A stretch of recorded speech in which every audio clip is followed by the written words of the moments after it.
Hello and welcome into High School Roundup for the newest edition of High School Roundup on CUTV. I'm your host this week, Danny Beck, and joined alongside me today is the esteemed panel of analysts, Stephen Ruffing and Anthony D'Agostino, who normally sits in this chair. But today you guys get to be analysts, so it's going to be different for you, Anthony, sitting in that analyst chair first time in a while, you said. Yeah, first time since last year with Matt and Zach doing High School Roundup. It'll be good. We had a great week of high school football. Some things, shook up the pick'em yet again. So it'll be interesting to see how that goes. And top three plays, always a good thing on High School Roundup, as well as our highlights, Danny. Yeah, pick'em is all over the place right now. Yeah. I know, Steve, you're saying. We'll get into that a little bit later. But Anthony, actually, you get to analyze your first game here, the CUTV's game of the week, Greensburg Central Catholic and Charleroi. So break it down. Yeah, Greensburg Central Catholic took on Charleroi at Charleroi for their homecoming game. It was also a statewide broadcast event on PCN, and me and Danny had the call for that one. But we're going to go right into the highlights here from Charleroi, Pennsylvania, Myron Padia Stadium, where the punt is blocked for GCC. Charleroi picks it up. That's Dramar Everett on the punt block. That field goal, though, was no good, so the score will still stay 0-0. But then Charleroi, Gino Pellegrini does it himself, going right into the end zone for the first touchdown of the game in the second quarter. And then GCC, 0 seconds on the clock. Hail Mary pass to, it was Jason Eubank, and that was a huge play. Actually, it was Alvin Ross, so L.A. Ross on that play, on that one. And this is going to be a complete pass. This one is to number 4 on the play, Bruce Leonard. And then Charleroi, pump fake here for Gino Pellegrini, going deep down the field. And that one is complete, and it is going to be a touchdown there for Charleroi. So they take the lead here in the fourth quarter. And then Charleroi, again, looking for something to do. Gino Pellegrini taking it himself on that play-action play, making some people miss, breaking a tackle there. He's still running, and he's not going to get anyone to touch him, so he will walk into the end zone for another Charleroi touchdown. And then GCC would score, and on this kick, an onside kick, Charleroi gets it back, but it's stripped here by GCC. They pick it up, and they have the ball now. They can have a chance to come back in this game. They do not. Charleroi gets the ball back, and then Gino Pellegrini hands it off to Maholson, and Maholson is going to run his way into the end zone, putting this one basically out of reach for GCC. But GCC's not done yet. They have one more chance. And then Iseman gets a pick 6 here from Charleroi, and that'll seal the deal, put the icing on the cake. Charleroi wins it 48-28. Charleroi is still 0-2 in conference, 3-2 overall. GCC is 1-1 in conference, and now 1-4 overall. And that victory was Dramar Everett. He had his name all over that. Also, Eric Tidro came up with that last-minute interception there. But GCC, they had him for a little bit, and it was good to see. I mean, in the beginning, closer to the beginning or end of the third quarter, it was close, and then they iced the cake. So, and now we're going to take a look at the Century Conference, seeing how that's shaken up, and we're going to look at actually the scoreboard. And Chartiers Houston and Burgettstown 7-6. That must defense all over the place. Must have been a good game. And then also Washington over Fraser. And Steve, talk about the team that you think is the. Of course, Washington. I mean, they control their conference almost every single time. Isaiah Robinson had 4 touchdowns, and one occurred on a 57-yard punt return. I mean, that is absolute dominance from the Washington team, and the others were actually receiving touchdowns. In Washington, I don't see anybody beating them this season. And moving on into the Century Conference now, Bentworth and Beth Center. And Anthony, Beth Center got the victory over Bentworth in this one. Yeah, that was a huge game for Beth Center. Beth Center scored twice in the fourth quarter to rally and give the new head coach Kuntz his first win at Beth Center, so that's huge for them. And quarterback Trevor Kunko scored a 15-yard run, and Trevor Anderson added a 4-yard run for Beth Center as well. Don Fundy also rushed for 137 yards on 24 carries and scored another 30-yard run. Bentworth was leading, and then Beth Center came back to win the game. So huge win for Beth Center at home. Definitely impressive. And now we're going to move into the AA non-conference matchup where Mount Pleasant big over Brownsville. We won't really touch much on that for our director, Gary Smith. But now moving into the Century Conference standings, and it's all Washington. As you said, Steve, you don't really see anybody dethroning Washington. And Chartiers Houston, they're 3-0 as well. So we're going to see how that shakes up as the season progresses. And now we're going to move into the Tri-County South and see what scores happen here. In California over Mapletown. Also, Carmichael's big over Avella, a team we saw California and Avella earlier on in the season. But, Steve, Carmichael's just dominating Avella, really. Yeah, after 3 quarters, Carmichael's was up 40-0. So they were on a 40-point roll there. Hunter Phillips and William Brown accounted for 2 of the touchdowns each for Carmichael's, and Jonathan Christopher threw 3 of those touchdown passes. And Carmichael's, they were just showing their dominance in that game, and obviously came out on top big over Avella. Yeah, and moving on now into the Tri-County South yet again. West Green just crushing Jeff Morgan, 41-6. Anthony, what happened in this one?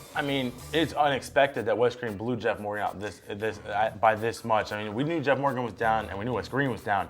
But, man, Zach Petit ran for 190 yards on 15 carries and scored 4 touchdowns.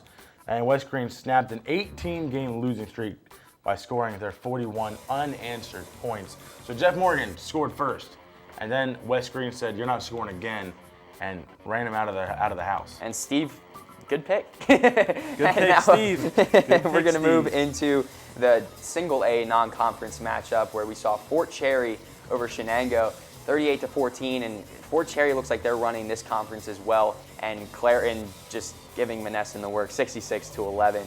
And we're going to move into the interstate standings, now Tri-County South standings rather, and Fort Cherry, now Carmichael's just kind of jostling for some contention, and California's still up there. Look for California to kind of make a move. That's what I was saying last week on the show. But now we're going to get into the interstate, and Elizabeth Forward, big over McGuffey, and also Derry, still without Tyler Baega over South Park. Anthony, talk about this Derry team. Wow, the Derry team is for real this year. Tyler Baega had 30 carries for 206 yards and 3 touchdowns, helped the Trojan becomes 5-0 for the first time since opening the season with 6 consecutive victories in 1983. It's just huge for this Derry team. But another team up here that we have to talk about, Elizabeth Forward, beat McGuffey, Steve. Yeah, that is absolutely crazy. Elizabeth Forward, we know that they're good, but beating McGuffey was kind of almost unexpected. Stephen Meyernick carried 10 times for 154 yards with 2 touchdowns to lead Elizabeth Forward to the upset win. They rolled off 42 unanswered points after McGuffey ran a pick 6 back on the second play of the game. So, now with Tyler Baega back, Derry's pretty much unstoppable. So, now moving back into the Interstate Conference, Yock over Waynesburg, 40-20, and we're going to see Waynesburg and Southmoreland this week for CTV's coverage. So, Waynesburg coming in, losing by 20 to Yock. We'll see if they can bounce back. And now moving into the non-conference matchups, as I said before, Mount Pleasant and Brownsville, but Southmoreland and Beaver Falls. And Beaver Falls, 45-14. Steve, you want to touch on this real quick? That was just, this is what we're going to see out of the Southmoreland and, Waynesburg, yeah. But yeah, that's going to be a good game. But this Southmoreland Beaver Falls is, just kind of what we expect. Nashad Atkins had a 96-yard run for a touchdown. And Eamon Cottrell both ran and returned an interception for a score. As the Tigers, they rolled to a 39-point first quarter lead. That is absolutely unheard of. And the Scotties agreed to shorten the last 3 quarters from 12 minutes to 8 in the non-conference game. And that was huge for a 39-point in the first quarter. That's crazy. Now looking at the interstate standings, Derry 4-0 and 5-0 in the season. That's impressive for them, as you touched on, Anthony, but also McGuffey, Mount Pleasant at 2-1, Elizabeth Forward at 2-1, and South Fork and Southmoreland. We're going to see all those, Southmoreland and Waynesburg next week, as I said before. So we'll see if they can get a victory now. But we're going to take a quick commercial break, and when we come back, you'll find the South Union Township highlights broken down by Steve. 4A and 5A scores and standings. So stay tuned on High School Roundup here on CUTV.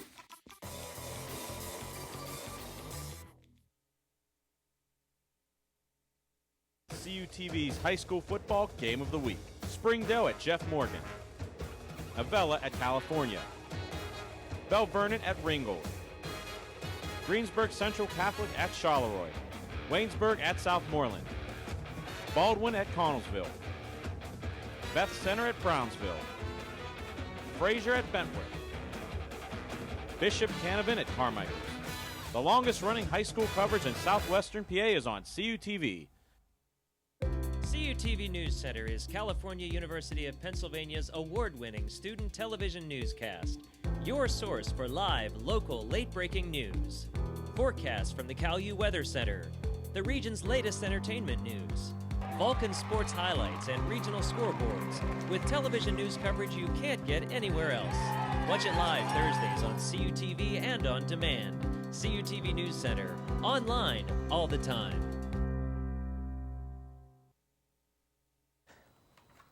Hello and welcome back into High School Roundup here on CUTV. And now we're going to move into South Union Township's highlights. And Stephen Ruffing, you have those highlights as we saw LH took on Ringgold, a team that we saw last week in our CUTV's Game of the Week. So Yeah. See how that game shook up. Yeah, and Ringgold coming off a huge loss from Bell Vernon, they were mad, and they took everything out on LH in this game. We're going to get this started right now. And, I mean, LH, they did great the first two games. We're going to start it off with a 7-yard run by Tyrese Youngblood to start off Ringgold's path of destruction. And then here we have a 10-yard pass from George Martin to Max Masieski with a big touchdown there for Ringgold. And then here we have a 50-yard interception return by Brian Van Heusen. I mean, look at him. He intercepts it. He just has all the field. I mean, diving and just everyone trying to tackle him. And he finally gets down on the 10, and that will lead to a 10-yard pass from George Martin to Dalton Holt to get another touchdown for Ringgold. And here, LH showing a little bit of hope at the end of towards the end of the game with a huge interception by Jacob Dunkman. And in the fourth quarter, there was a 15-yard touchdown run by Robbie Slater, but that wouldn't be enough for Laurel Highlands as Ringgold. They fell 55-11, or I'm sorry, Laurel Highlands fell 55-11 to Ringgold. And like I said, Ringgold, they were taking out every bit of anger out on Laurel Highlands from that last week loss to Bell Vernon. And we saw George Martin with his arm last week when we saw him, and he continued to do that this week. He really found his targets and rifled those passes in there, and that led to, as you said, a huge victory. And now we're going to look at the Big 9 conference for this one. We're going to see Thomas Jefferson blanking Albert Gallatin 62-0, and TJ is a strong team, and they showed it there. And also West Mifflin 62-7 over Uniontown. And Steve, West Mifflin close to you, and over a Uniontown team 62-7. That's impressive. Right. I mean, and the West Mifflin and this Thomas Jefferson team fairly close to me. And I think the big game that everyone's going to watch is that rivalry game with West Mifflin and Thomas Jefferson. And, of course, West Mifflin coming up big against this Uniontown team. I mean, this is exactly what West Mifflin does. Darnell Carey and Russell Tyree each scored 2 touchdowns for West Mifflin, leading them to this 62-7 victory. And moving on in the Big 9 conference, Bell Vernon continuing what they did last week, now beating Greensburg-Salem. And Anthony, this Bell Vernon team is for real. Yeah, Nick Hall carried 8 times for 182 yards and 2 touchdowns. Caught a 56-yard pass from Mike Fine for another for the Leopards. And Mike Fine is so far the best quarterback for this Bell Vernon team, just really hammering it home. And you can see that there, the 42-7 victory over Greensburg-Salem.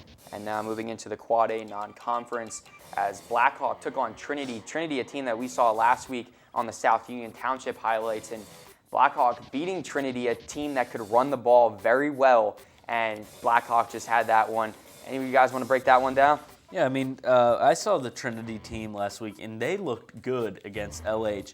And but Mike Savaliski carried 21 times for 148 yards and scored his third rushing touchdown with 5 minutes and 32 remaining to put the game away. So that was the game-winning touchdown there, and I mean, just huge for Blackhawk beating the Trinity team. Now moving into the Big 9 standings, Bell Vernon tops that as well as Thomas Jefferson, and West Mifflin, all undefeated on the season. Ringgold sitting in the middle at 3-1, both in conference and overall in the season. Trinity sitting in the middle, and Laurel Highlands drops down a little bit. Hasn't found their niche yet for a victory, but look to see if they can do that this next week as they join Uniontown and Albert Gallatin at the bottom of those. But the season still is progressing. Teams can still show a little bit glimmer of hope towards the end of the season, so we can see if those teams will bounce back. I think Laurel Highlands will at least get 2 wins on their win column here. Uniontown, Albert Gallatin, not as good in my opinion again for Laurel Highlands. Laurel Highlands has Will Krawatski as their quarterback and did some really great things.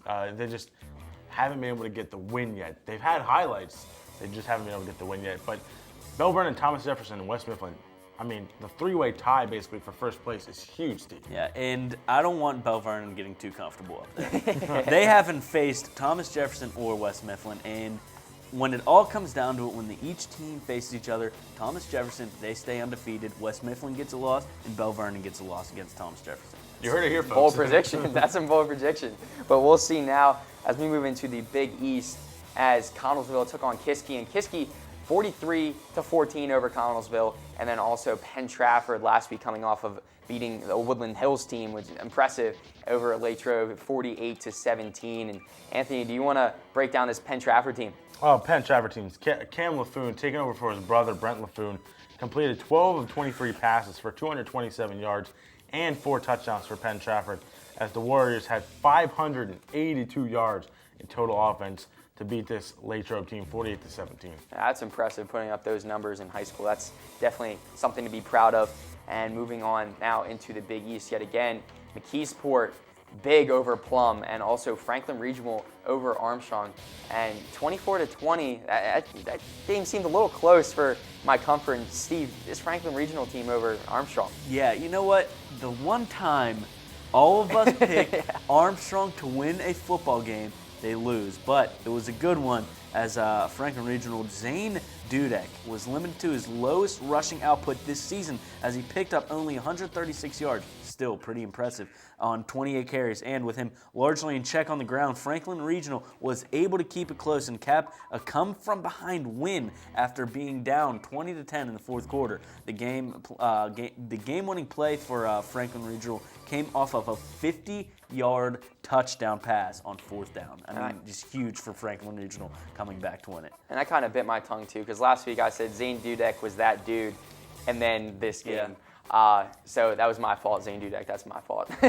Now the non-conference matchup: Gateway over Hampton, 49-14. And we saw last week, we saw Armstrong versus Gateway, and Gateway coming back and 49-14. Anthony, what happened with this game? Brady Walker for Gateway threw 4 touchdown passes on that day, and he ran for 2 more touchdowns for the Gators. So Walker, he completed 8 of 9 passes for 231 yards to be able to beat this Hampton team pretty handily. And now we're looking at the Big East standings as Kiski tops it with 4-0 and 4-1 on the season. Penn Trafford also there behind, have not received a loss yet this season, so they're up close to the top. McKeesport sitting at 3-1, both overall and on the season, and Armstrong sitting there as well. Franklin Regional, though, they were a team that we were thinking that they were going to make some moves, and now they're 2-2, so a perfect 500. We'll see if those teams can kind of keep that up later on in the season. We're going to go to another commercial break here. When we come back, we're going to see some Tri-County South. We're all going to see some upcoming schedules, pick'ems, and also the top 3 plays. That's always fun. So stay tuned here on High School Roundup here on CUTV.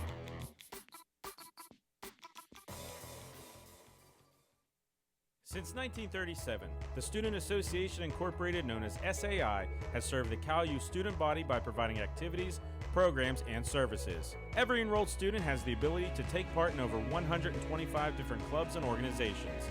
Managing participation in every SAI activity is easy with OrgSync, a powerful tool for staying connected. Located 1 mile from campus, the SAI Farm has 94 acres of meeting and recreational space. SAI, it's your student association. For almost 30 years, CUTV has been the campus and community home for local news, sports, and entertainment. Broadcast in 100,000 homes in southwestern Pennsylvania, CUTV provides complete coverage of Vulcan sports as well as high school football coverage. Broadcast weekly live, CUTV News Center provides coverage of local and campus events, weekend weather, sports highlights, and feature stories. For more information on CUTV, check us out on the web, friend us on Facebook, or follow us on Twitter. Hello and welcome back into High School Roundup. As you see on your screen there, the Tri-County South schedule for this upcoming week. Mapletown at Carmichael's, so we'll see if Carmichael's can keep up what they did last week. Also Avella at Jeff Morgan, Monessen against California, a California team which we predicted that they were going to do really good this season, and Monessen is the team that we thought was going to do really good this season. We'll see if they can bounce back against California. And then also Fort Cherry against a team Steve picked last week, West Green. We'll see if West Green can continue what they did last week and see if maybe see some mix-ups there. And also, now going into the Century Conference schedule, Burgettstown at Brownsville. So Gary Smith, see if Brownsville can get some redemption against Burgettstown. Also Charleroi at Bentworth and Chartiers Houston at Beth Center. That's going to be a really good game. And also Derry at Fraser and Stowe Rocks at Washington for the non-conference matchups. And now into the interstate schedule, we're going to see McGuffey at Yock and Elizabeth Forward at Mount Pleasant. That game is going to be huge for Elizabeth Forward, kind of a show-me game even. And then also our CUTV's coverage of the game of the week, Waynesburg at Southmoreland, two teams that come into this game with no victories. So we'll see if somebody can get a victory. Obviously, somebody will get a victory in this game. It's gonna be a fun one. And then also South Park at Aliquippa and Derry at Fraser. Aliquippa, though, we also have to mention, we mentioned this a few weeks ago. Aliquippa, their first loss in 63 games? 63 yeah, games. Their 63 game winning streak. So we're going to see if they can start a streak again. Yeah, and, well, I think so. I think they will. So against the South Park team, and then also Tyler Bega back on Derry's team. And now into the Big 9 schedule, Thomas Jefferson at Ringgold. And Steve, you're making some motions over there. We'll see what TJ can do. Ringgold's first loss this week. You know? No, I do predict Thomas Jefferson. I mean, they've always been that powerhouse. I mean, every year they have just such a big team. Their coaching is just unbelievable, and I think they're going to run away with this one. And also South Union's game, Laurel Highlands at Bell Vernon, and it just continues. We saw Bell Vernon beat Ringgold, and then Ringgold beat Laurel Highlands, and now Bell Vernon is taking on Laurel Highlands. So Laurel Highlands has a rough patch here, so we can see if they can get out of that one. And also Trinity at Uniontown, now into the Big East, at Armstrong at Plum, Connellsville at Franklin Regional, McKeesport at Latrobe, Penn Trafford at Gateway, and then also Kiski at West Allegheny. And this Penn Trafford team, Anthony, we talked about this a little bit before, and they beat Woodland Hills last week. We'll see if they can continue that against Gateway. Yeah, it'd be really interesting there. Penn Trafford, Cam LaFoon, great quarterback here. I think Penn Trafford comes away with this pretty solid victory against Gateway. But good luck Kiski playing West Allegheny, too. No. Definitely. Yeah, that's West Allegheny. They're so big. They're such a big school. I mean, there's so much, just unreal amount of people to pick from. And talent, even. Yeah. So now we're going to move into our favorite segment, the Pick'em standings. As we see here now, Scott Majeski leads this, and Clinton Logan, both alumni of CTV, 4-2, 18-6 on the season, and 16-8.